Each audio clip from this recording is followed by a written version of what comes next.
దేశంలో బీజేపీ లీడర్లు అనగానే కాంగ్రెస్ లీడర్లు అనగానే బొచ్చడు మంది పేర్లు యాదికొస్తాయి. అదే కమ్యూనిస్టు లీడర్ల పేర్లు చెప్పుకుంటే ఓ ముగ్గురు నలుగురు పేర్లు చెప్తే మా ఎక్కువ. ఏండ్లకెళ్ళి ఎర్రజెండా పార్టీలున్న ముఖ్యమైన లీడర్లు కొందరే ఉంటే అందులో ఒకసారి కాలం చేసిండి ఇయాల. కొడవలి పార్టీ పెబ్బ సీతారాం ఏచూరి సారు పానం బాగలేక కాలం చేసిండు. సార్కిప్పుడు 72 ఏండ్లు.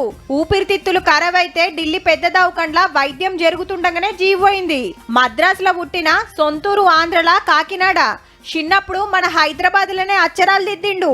10వ తరగతిలా దేశంలోనే ఫస్ట్ ర్యాంకు కొట్టిండంటే చూడుర్రిగా. అటెన్కా ఢిల్లీలో చదువుకుంటా ఎర్ర జెండా పట్టిండు. స్టూడెంట్ లీడర్ నుంచి సిపిఎం పార్టీ నడిపే లెవెల్ కొచ్చిండు. 50 ఏండ్ల రాజకీయ జీవితం. అప్పట్లా ఎమర్జెన్సీ మీద కొట్లాడిండు. ఎన్నో పోరాటాలు ఉద్యమాల ముంగట నడిచినోడు ఏచూరి సారు. పుస్తకాలు సుతరాసిండు. గందుకే గల్లీకెళ్ళి ఢిల్లీ దాకా పెద్దోళ్ళ కాంచి చిన్నోళ్ళ దాకా అందరూ సారు సేవలను యాద్ చేసుకుంటాన్రు.